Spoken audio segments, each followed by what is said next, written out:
Ще го деровара на места катире тенсиона вендеретнике, че Ян Гритор, ковете фундит, ке ми втовара ня персони цели ош перфолиор шум ковете фундит. А još директори и чендрес променаджиме криза Стоян Шо Ангелов. Беседа да жболуем на Джон Мачернаса, да пастайте нетен до та пръктен. Добро дојдовте во телевизија Кова. Благодарам за поканата, Добровенедов. Значи, прво ќе одиме малку со состојбата кај дирекцијата или центарот кај вие управувате и каква е состојбата таму со средствата и дали имате доволно средства да се справувате со сите предизвици што излегуваат. Центарот за управување со кризи има само луѓе. Ние во суштина ја вршиме координацијата помеѓу сите институции. Ние немаме материјални ресурси, ние немаме противпожарни авиони, немаме камиони, немаме булдожери, немаме ништо. Ние ги бараме овие средства од оние кои што ги имат.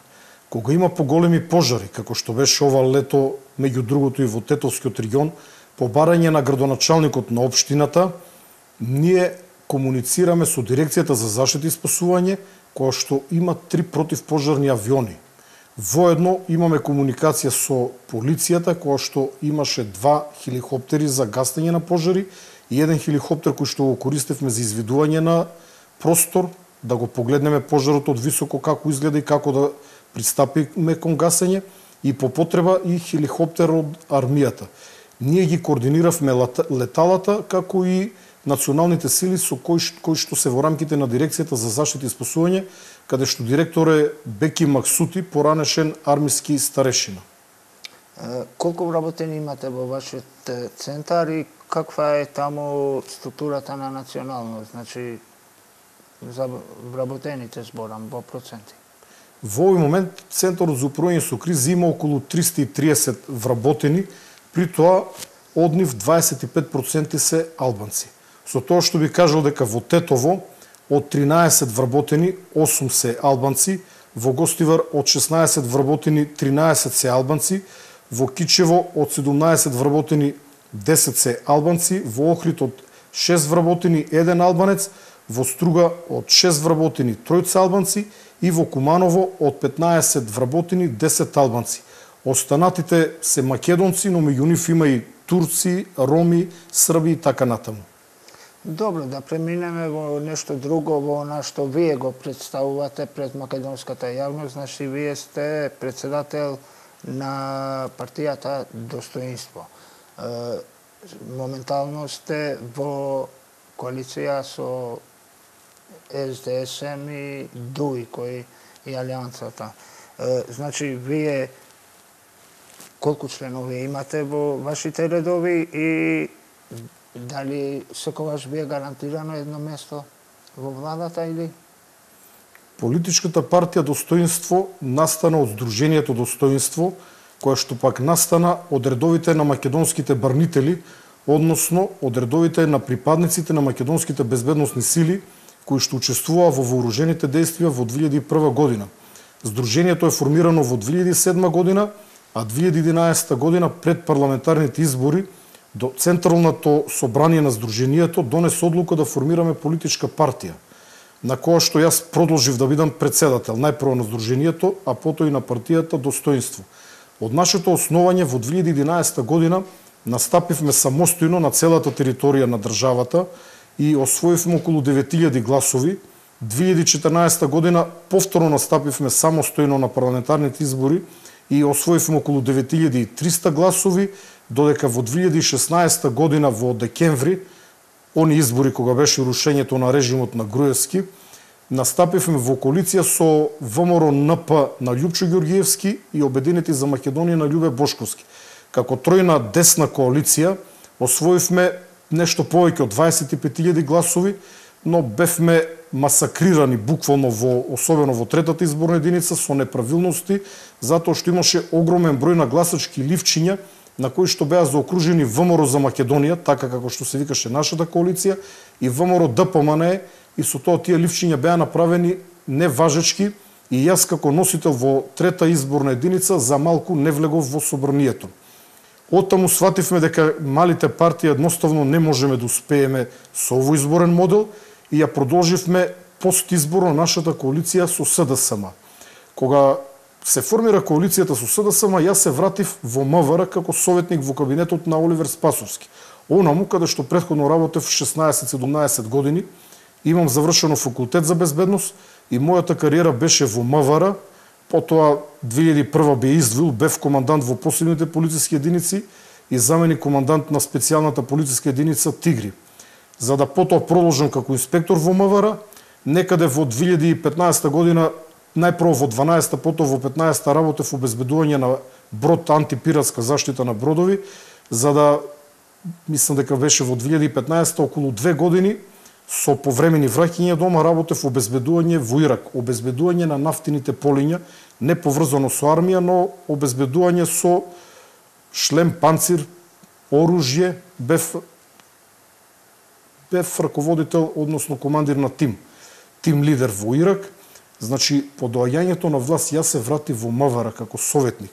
Не бев директор на ниту една позиција, таму останав околу една година, потоа се префрли во македонска навигација како, би рекол, раководител на делот за безбедност на системи и уреди. Значи, повторно нешто кое што ми беше прва професија, делот на безбедноста.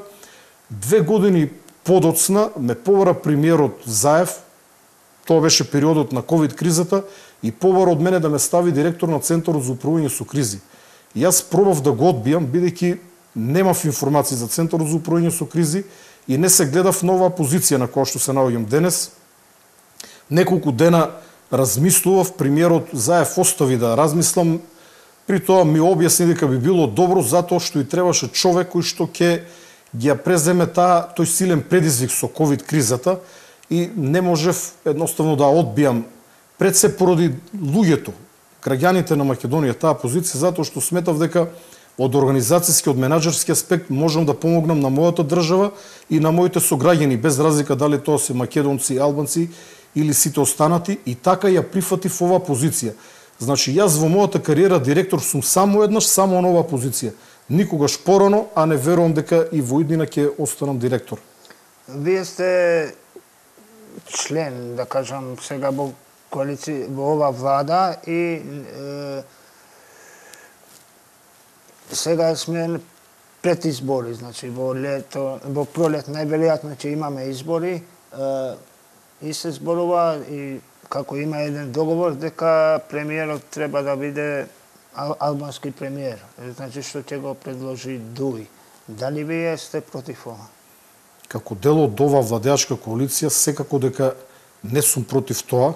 Тоа е договор кој што го постигна големата партија СДСМ со Дуи.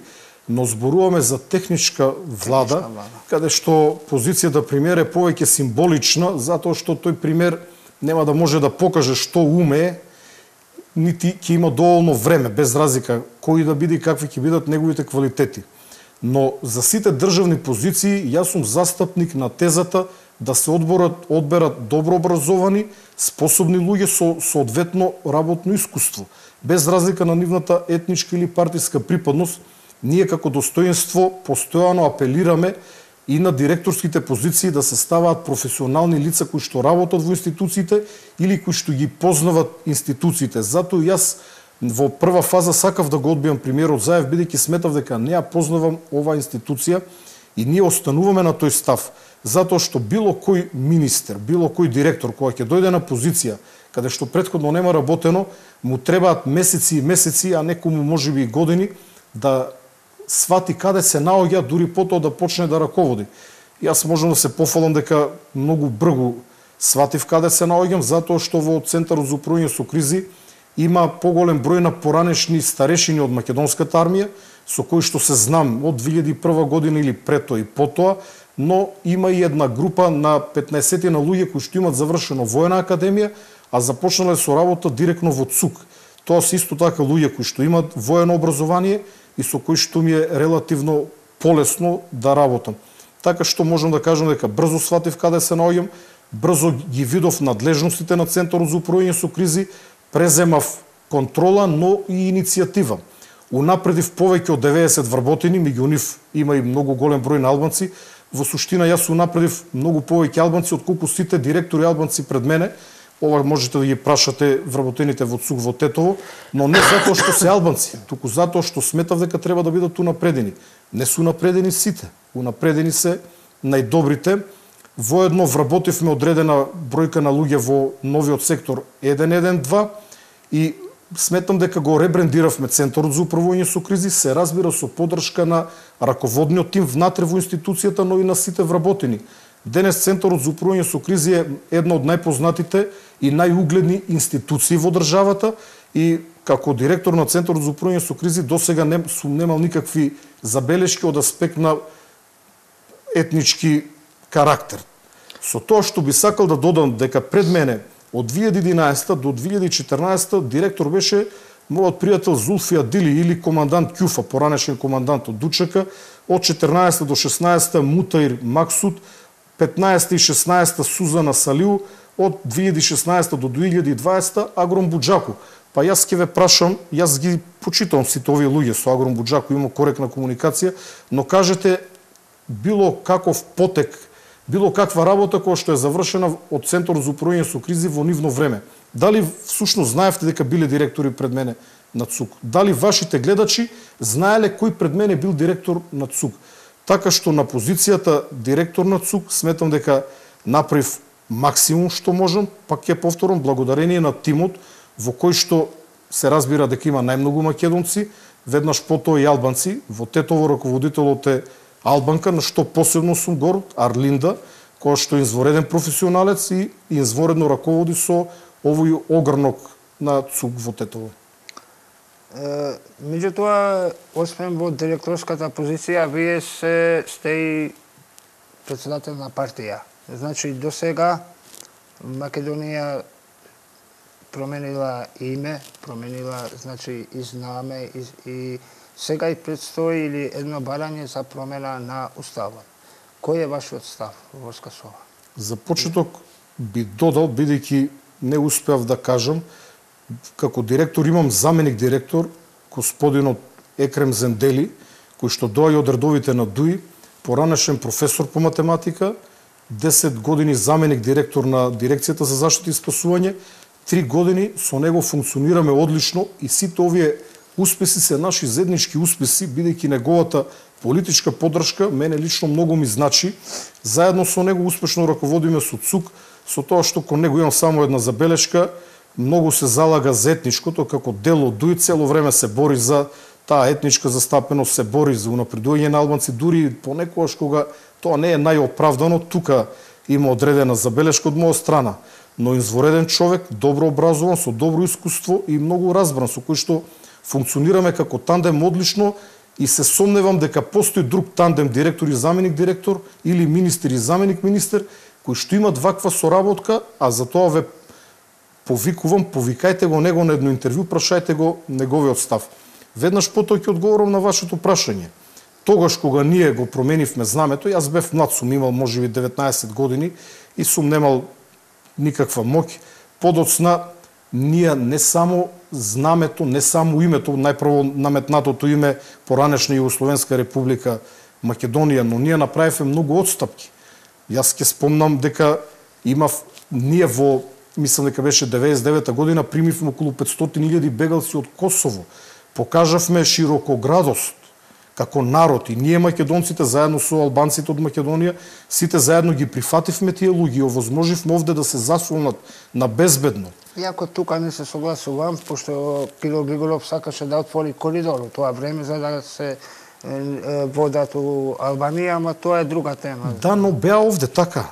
Останаа, беа безбедни, сите беа овде хранети, чувани, за да после година-две нам ни се случи непотребна војна, во која што загинаа луѓе, загинаа македонски брнители, загинаа луѓе од другата страна, а настрадаа и цивили од двете страни. Настрадаа, ние немаме 14 македонци кои што се убиени, настрадаа за жал цивили и од ваша албанска страна, но таа војна нас не врати назад. После војната ние направивме отстапка за амнестија на ветераните од ДУЧК. Како да тоа беше малку, беа амнестирани оние кои што беа офатени со така наречените хашки случаи, војни злосторства кои што никогаш не застаруваат.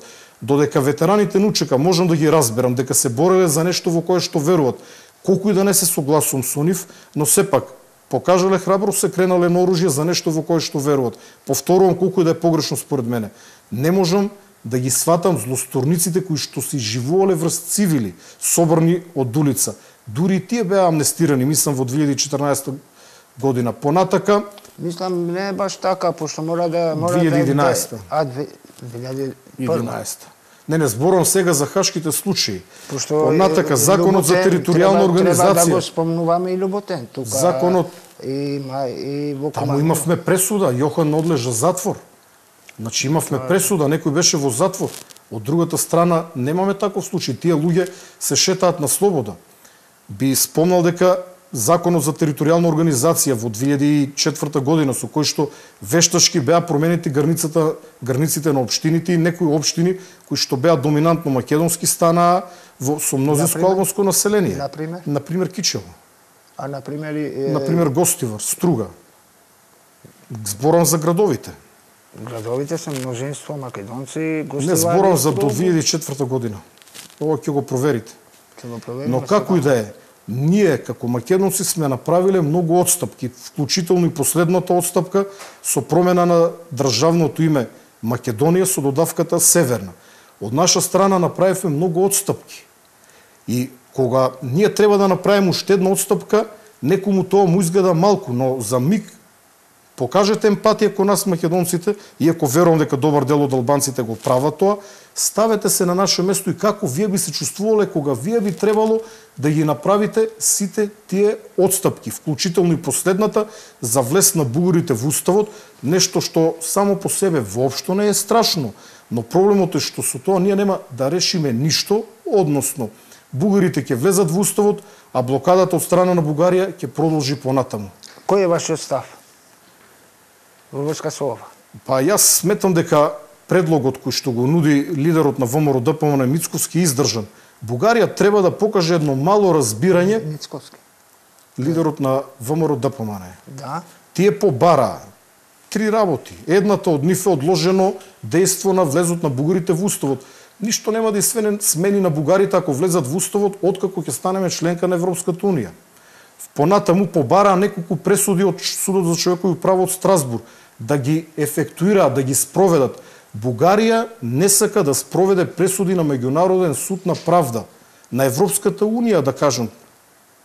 Значи, апсурдот е до толку што тие не сакат да постапат по меѓународна судска пресуда. Зборуваме за правата на македонците во Бугарија, така што на тој начин Бугарија би покажала барем трошка добра волја, а влезот на бугарите во уставот нема да промени нешто драматично, но... Зашто сте против тоа? Значи, очекувам од бугарска страна да покажа добра волја. Веднаш потоа ќе следи новата епизода со која што тие ќе побарат измени, односно историската комисија ќе треба да се изјасни за некои личности кои што за нас се свети личности, како што е Гоце Делчев. И нешто преку кое што ние не можеме да преминеме и повторно ние, македонците, односно македонската страна, ќе треба да направиме горчлив компромис на сметка или на штета на нашиот национален идентитет. Затоа сме задоволни како, например, досега се бранат овие наши национални обележја, бидејќи се уште немаме направено нови отстапки, но очекуваме и албанската страна да покаже поголема емпатија со нас. Добро, меѓутоа, вие во последно време сте, сега да кажам, македонски патриоти и од страна на албанците имате големи преплакувања со случувањата со крстот во Попова шапка. Во кој својство бевте таму и напишавте дека ако некој се осмелува да го руши крстот, дека ќе го браните со вашите другари од 2001 година. Каква е ова ваша порака? Што сакавте да кажете? Многу јасна, дека со моите другари од 2001 година ќе го бранам крстот, но без оружје. Ние сме демилитаризирани. Сметам дека времето на оружје е минато, токму така како што кажав, но доколку некој разбрал поинаку, тоа е сосем друг проблем. Токму од тие причини наредниот ден кога отидов кај крстот, отидов со мојата сопруга, бидејќи ако отидев со мои другари, а без малку сите мои другари соучесници во војната во 2001 година, ќе пратев лоша порака. Но јас би поставил едно контрапрашање.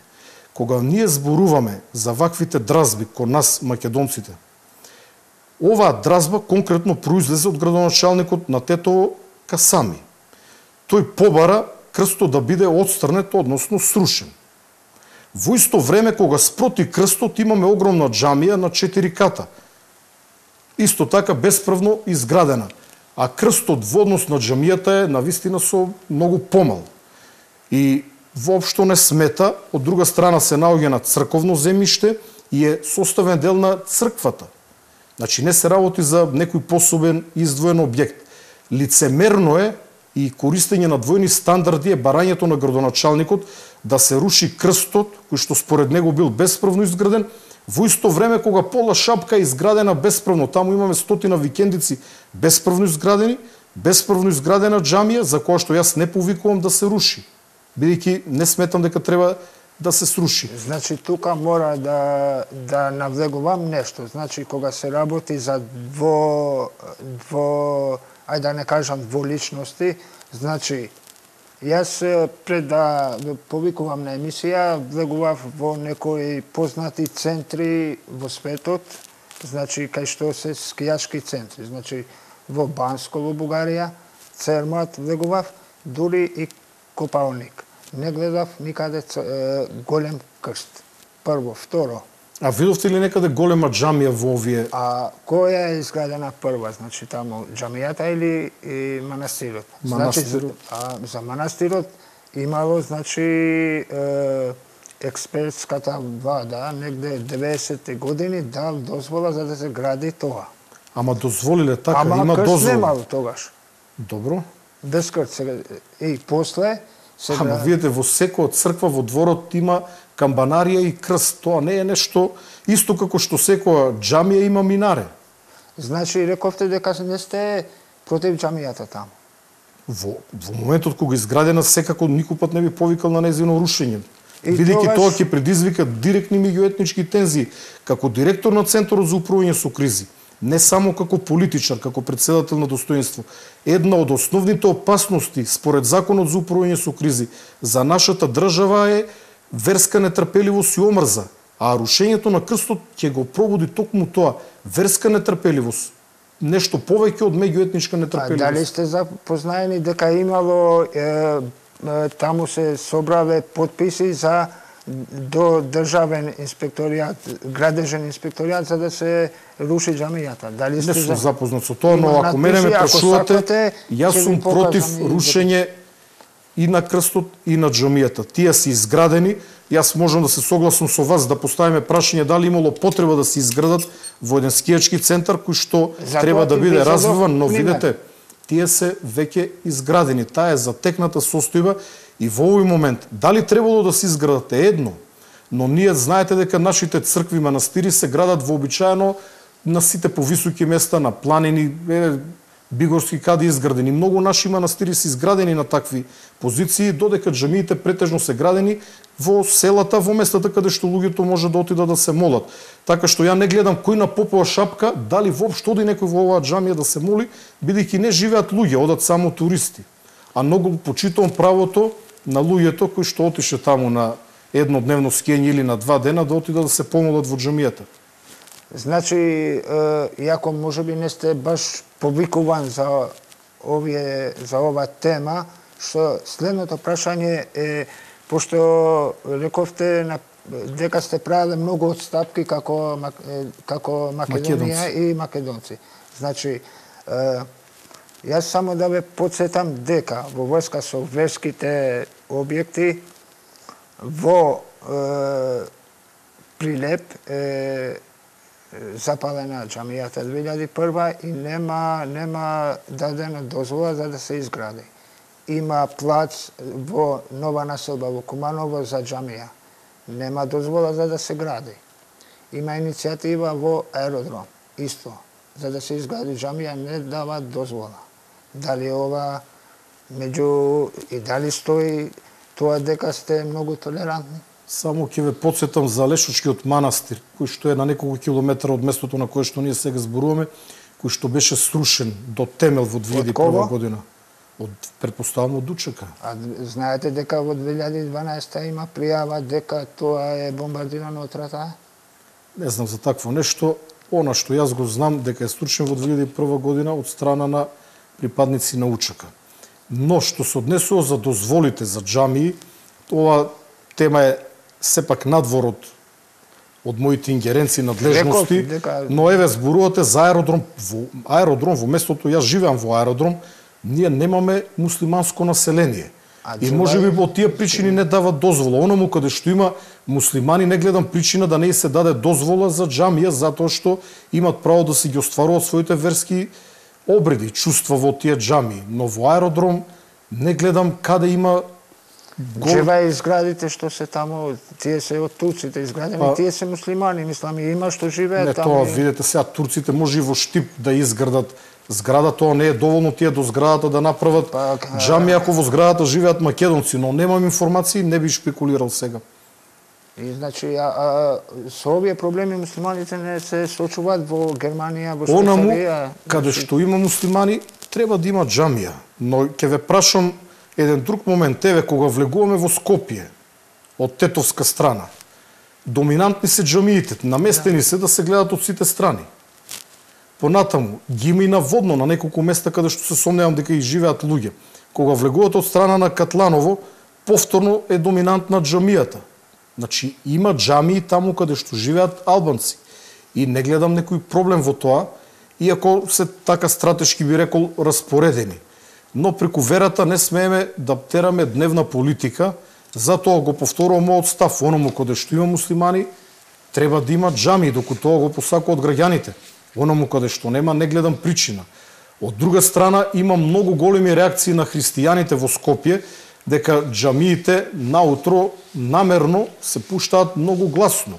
Ја ги разбирам тие верски чувства. Но јас работе во Ирак, ви реков, во тие 2 години повеќе од една година помина во Ирак. Во Ирак не беа толку гласни џамиите како овде во Скопје. Тие се каде се исто. Не се согласувам со вас. За тоа има закон, но и ова е чувствителна тема. Би советувал пред изборите да не се чепка, бидејќи ги разгорува негативните страсти. Ја само за да ве подсетам вас дека како човек што сте биле во 2001, значи да не спекулирам со бројка, ама има многу џамии кои биле значи и бомбардирани, и има, значи негде се спекулира измеѓу 50 до 100 џамии. За некои има и слики. Ова мене ми изгледа премногу, 50 до 100, но немам информации, немам податок, не можам да зборувам на оваа тема. Ако во некоја џамија безбедносните сили имале информација дека се крие непријателот, тогаш можам да го разберам гаѓањето, бидејќи во војна едноставно нема ништо свето. Но, ако немало внатре борци, тогаш не гледам причина џамиите да биле гаѓани, но мислам дека не е срушена, рековте во прилеп дека е запалена, не е срушена ниту една џамија во 2001 година. Кажете ми пример на срушена џамија. А верувате дека срушена е? Матече значи, гледам дека е оштетена, не е срушена. Оштетена и во село непроштена, ако не. Добро, тоа се две, но сепак тоа не можам да го оправдам. Но повторувам, ако таму имало непријателски единици, се разбира дека ниеден објект нема да биде поштеден. Ние имавме ситуација во 2001 година кај Рачиново, каде што загинаа двајца припадници на тигрите, за солниште се користеа гробишти, тоа православни гробиште. Едноставно, кога ќе ве нападнат, мора да се засолните за она што е до вас најблиску. И да возвратите оному од каде што пукат на вас. Имавме пак уште еден инцидент со знамето, исто во Попалошапај, и пак, да кажам, вие бевте први што реагиравте. Во кој својство реагиравте? Како човек кој што сака оваа татковина, Македонија, како човек кој што сака овде да живееме мирно и оваа држава да биде безбедна и побогата земја. Затоа што информациите кои што излегува во јавноста беа дека е симнато од црковното знаме, иако подоцна момчето кое што го качи албанското знаме негираше дека симнал црковно знаме, јас тоа не го знам, но качувањето на јарболот пред црквата на албанско знаме е директна провокација. Тој ден беше денот на албанското знаме. Никој од политичките фактори од македонска страна, вклучително и јас, не реагираше, бидејќи делот од Македонија каде што живеат албанците беше преплавен со албански знамиња. Јас воопшто не реагирав. Никому не му смета. Тоа е ваш ден, ваш празник си. Ги го славете денот на знамето, но ова беше директна провокација. Впрочем, овој човек да не објавил видео како го качува албанското знаме, никој немаше да реагира, никој немаше да знае. Но морам да ве вратам малку назад, да не ги гледаме работите изолирано. Да. Ова лето во Тетово, како гостин доаѓаше косовската председателка и косовскиот премиер. И во Тетово, но и во Чаир во Скопје. При тоа, од страна на домакините, овде конкретно градоначалникот Касами, имаше само албански знамиња, без при тоа да се користи македонско знаме, без при тоа да се интонира македонската химна. Едноставно, чувството кога ќе влезевте во Тетово беше како тие да доаѓат во некоја албанска држава, не во Македонија. Ако зборуваме за права, треба да зборуваме и за обврски. Ова е Македонија, наша заедничка држава, на македонците, на албанците и на сите останати. И има своји символи. Имавме Охридски договор. Со Охридскиот договор е утврдено што ќе се промени, а што нема да се промени. Знамето останува исто. Патем тоа е знаме кое што ние го прифативме под принуда на Грција, кое што не е нашето изворно прво знаме, звездата од Кутлеш. Значи ние веќе направивме една отстапка. Јас сметам дека ништо немаше да го кошта Касами или Вочаир кој да организираше ако користеа македонски знамиња. Понатаму, на тие прослави се користеа знамиња со карти. Да ве прекинам, ова е 3 април 2015 година. Тогашниот председател Ѓорѓе Иванов, председател на Република Македонија, престојува во општина Пустец во Албанија. Добро. Пречекуван само со македонски знамиња.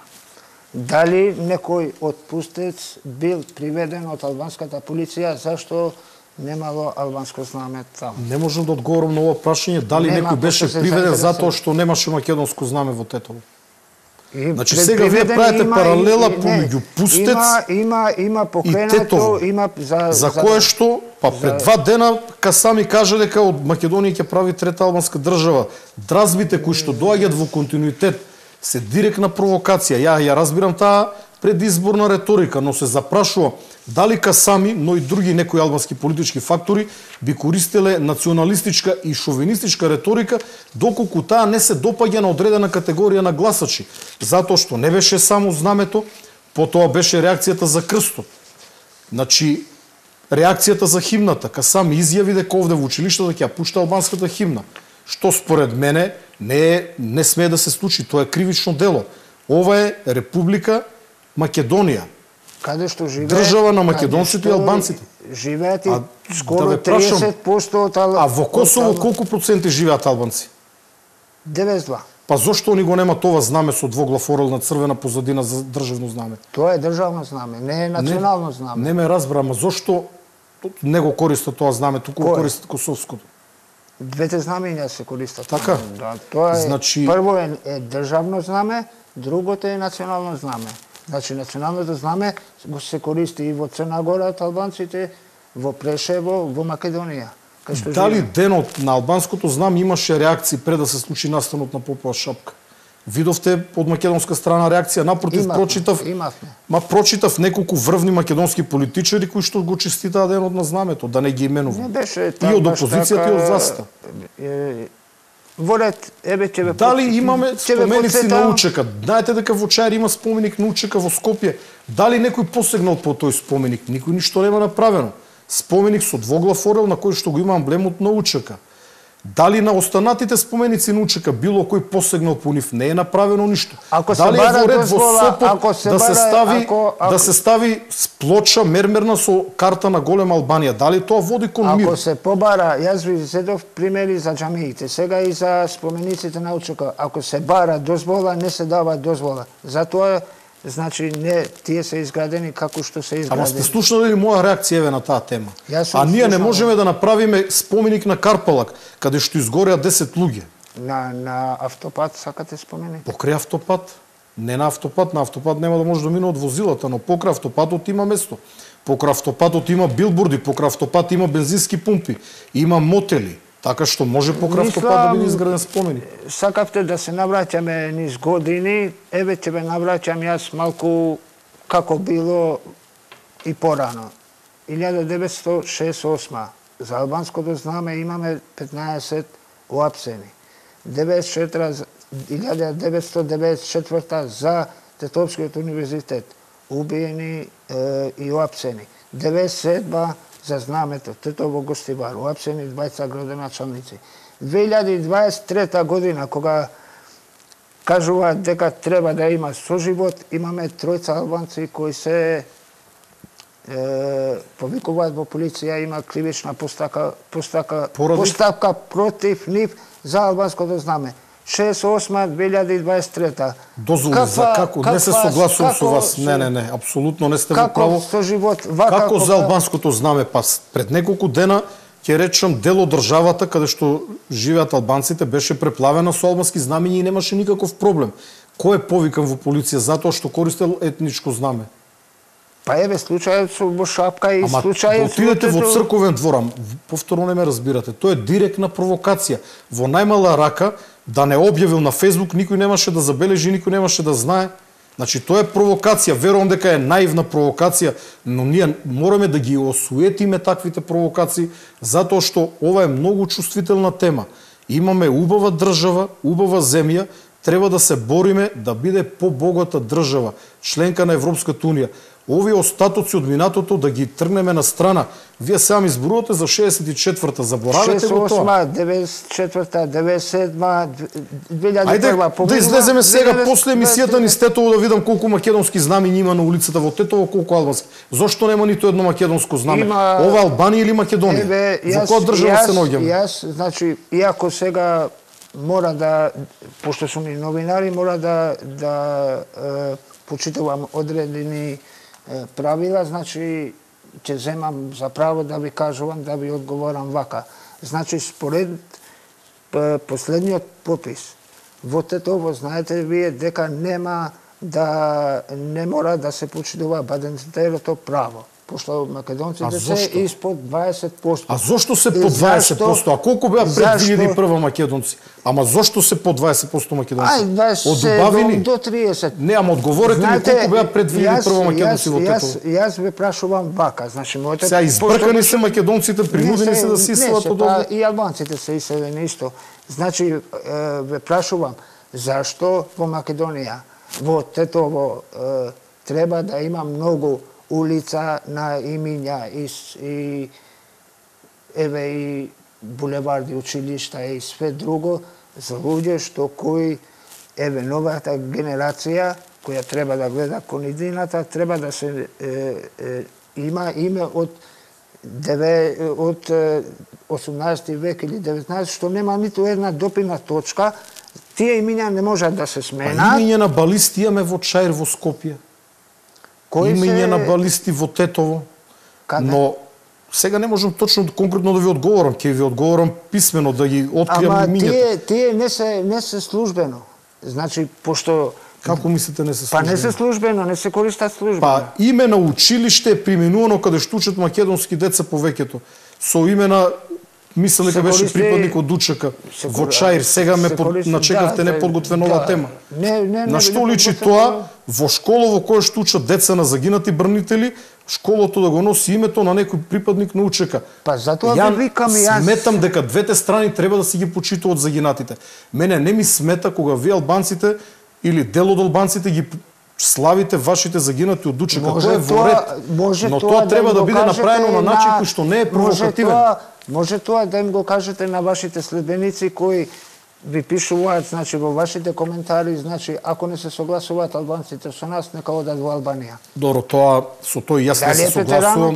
Но ги читавте коментарите под прилогот кога ме снимивте пред неколку дена на пожари, среќа што не разбирам албански, а немам време да ги преведувам. Така што видете, ние треба реториката да ја смириме. Се оградувам. Значи едно научив. Во 2001 година ние, македонските брнители, бевме надмокни. Какво УЧК, как биле јаки, со сета почит, биле храбри.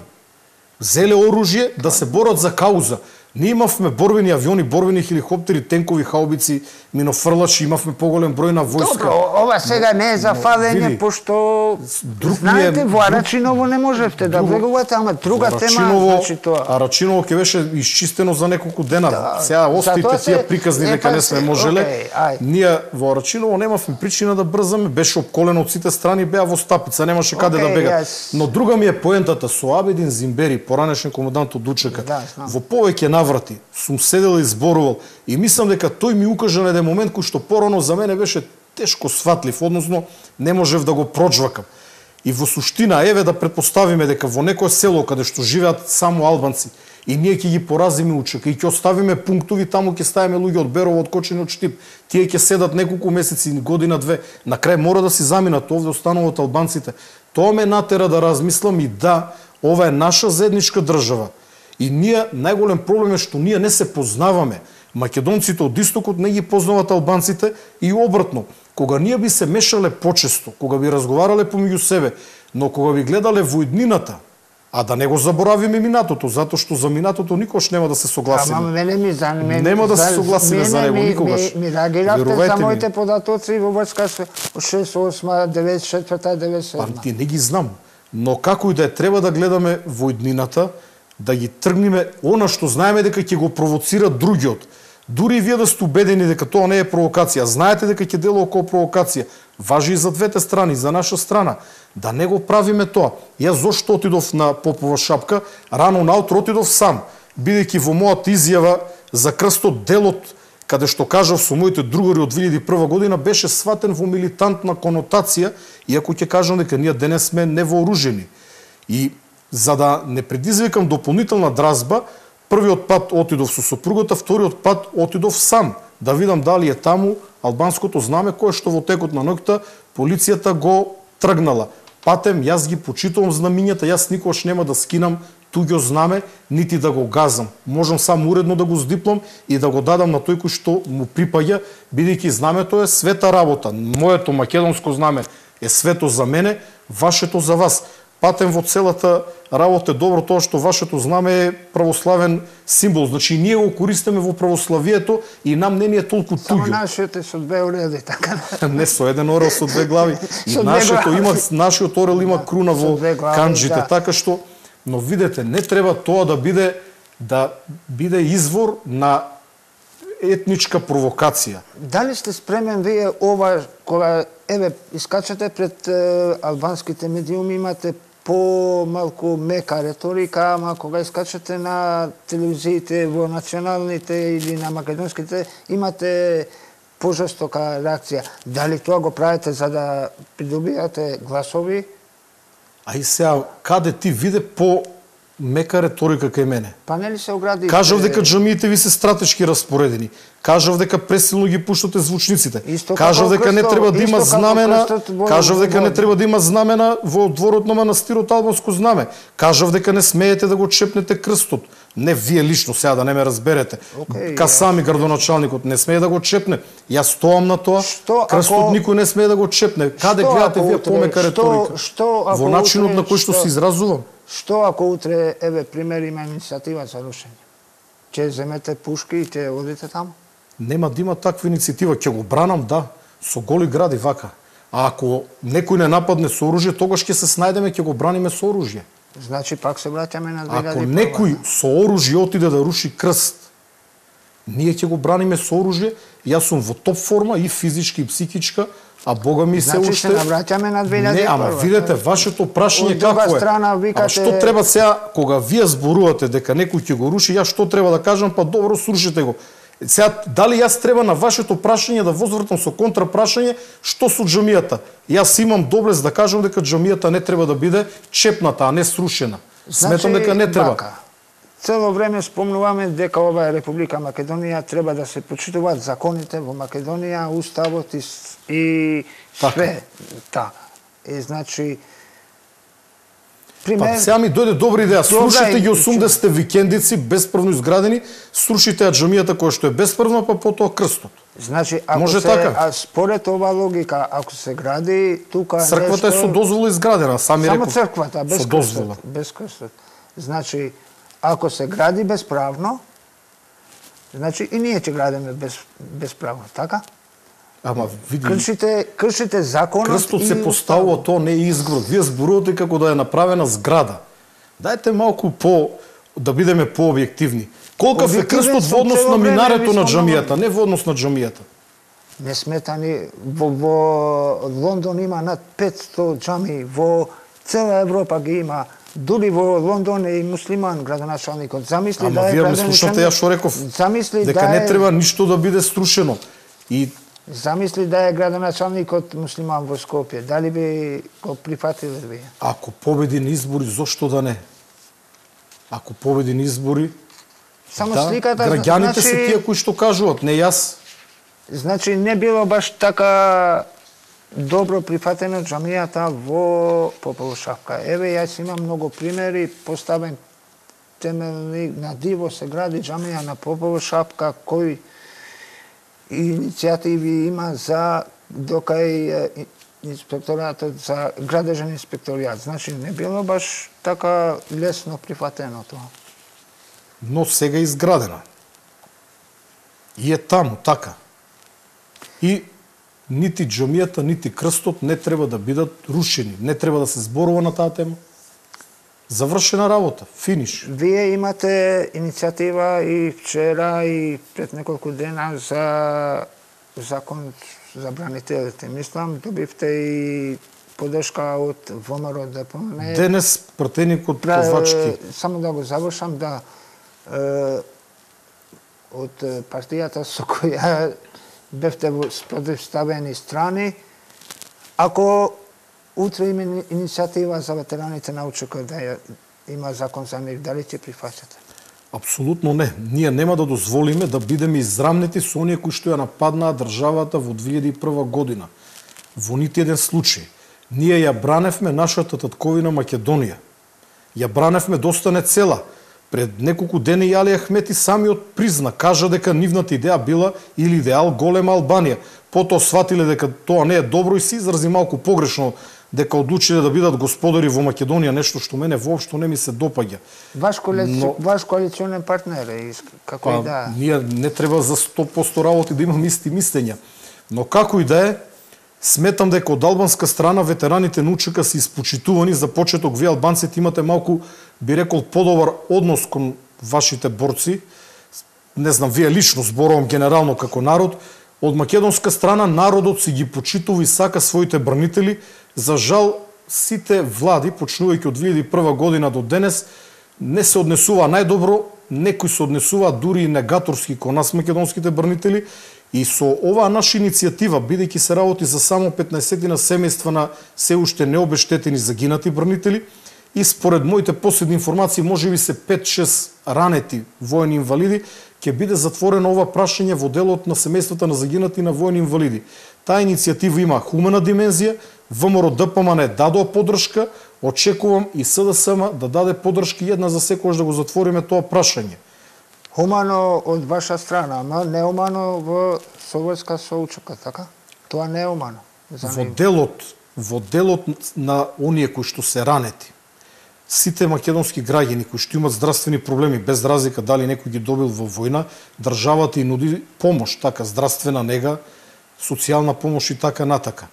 Но мислам дека најголем дел од ветераните на УЧК се вработени, се наоѓаат на добри позиции, некои од нив земаат плата без додатна работа, но некои од нив се и на високи позиции. Командант од УЧК е председател на Собранието, Талат Џафери.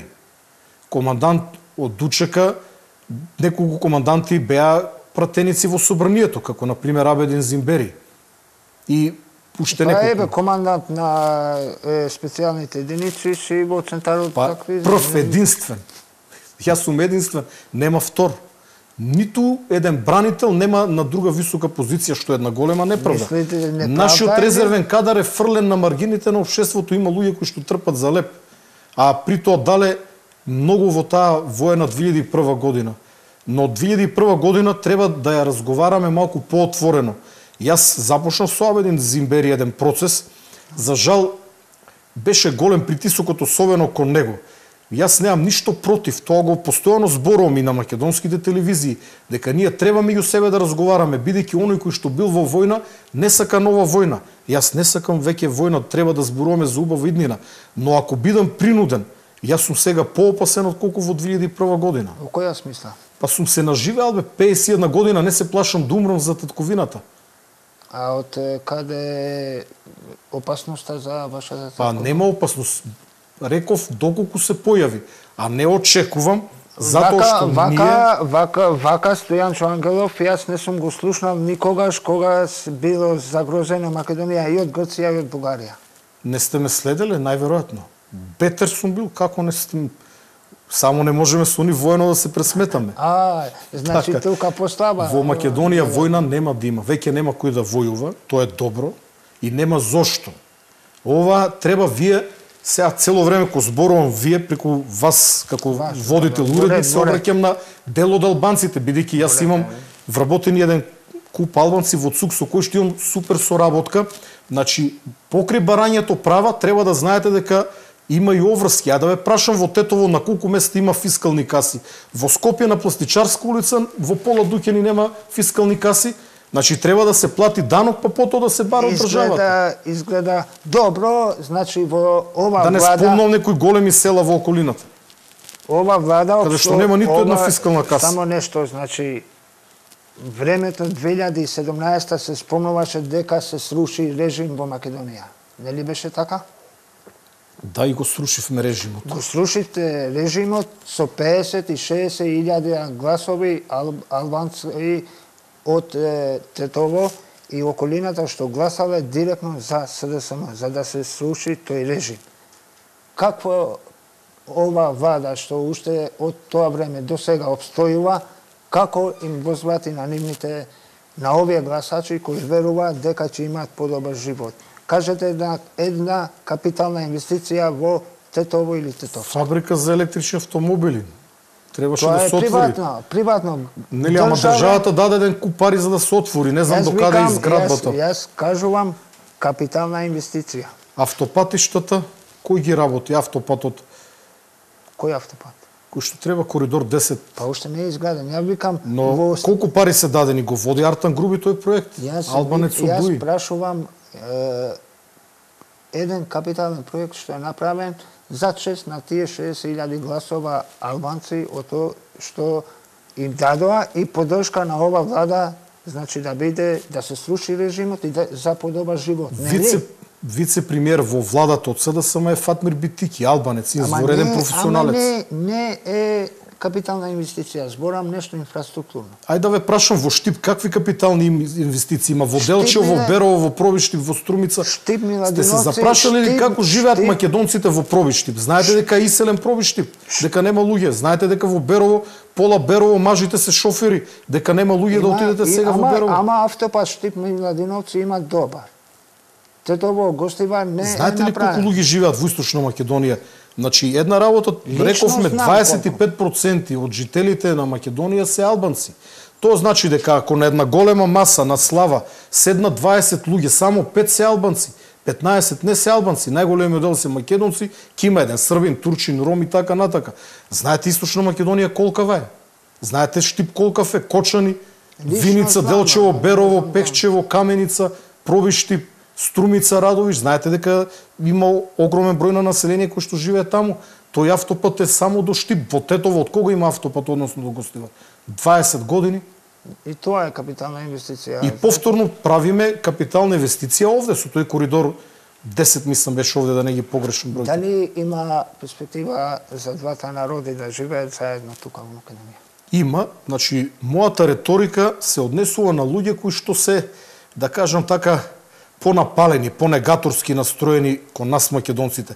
Јас познавам многу албанци кои што не се оптоварени со овие прашања. Замислите, ние во 2023 година зборуваме сега за крстот на шапка кој што представувал проблем. Зборуваме и за џамијата, не забораваме. Ама да не беше ова со крстот, кој ќе ја спомнеше џамијата, да ве прашам? Еве. Видете која година е тоа? Оваа влада, предводена од СДСМ, направи една добра работа, тоа е проектот Едно општество за сите. Сметам дека меѓуетничките односи денес се на многу повисоко ниво. И можеби ваквата реторика да распалува одредени страсти, но ние повеќе немаме тепачки во автобуси помеѓу македонци и албанци. Состојбата е на многу повисоко ниво. Јас во Тетово се чувствувам безбедно. Остава можност секој пат да се најде некој така по распален, да кажам, шовинист, но шансите се мали. Мнозинството албанци ме прифаќат затоа што како директор на ЦУК имам помогнато на многу албанци. Не само за време на пожарите. Значи зборам вршејќи ја мојата функција. Пак ќе ве упатам, прашајте ги вработените од ЦУК. Во моментот, значи, еве сме при крај, само ми текна уште едно прашање. Ајде. Ненамерно, значи ми текна. Пример, се игра утакмица меѓу Пелистер, работнички или што знам, публиката таму извикува смрт за шитарите. Тоа е многу негативна појава која што силно ја осудувам. Не треба да го користим изразот кој што вас ве повредува. И јас не го користам. И овде можам да ги осудам, но навивачките групи, балистите како извикуваат?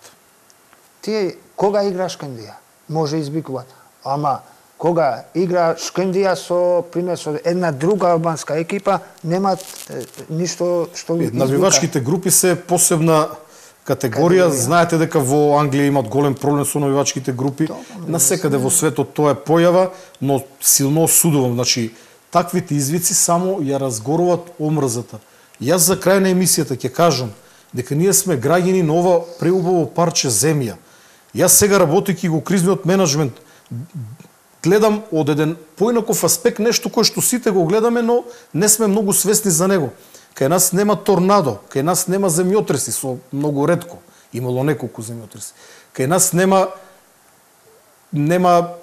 поплави. Односно, кај нас поплави се 2 педи вода која што ќе влезе во подрумот. Видете што се случуваше Словенија, Хрватска, Србија.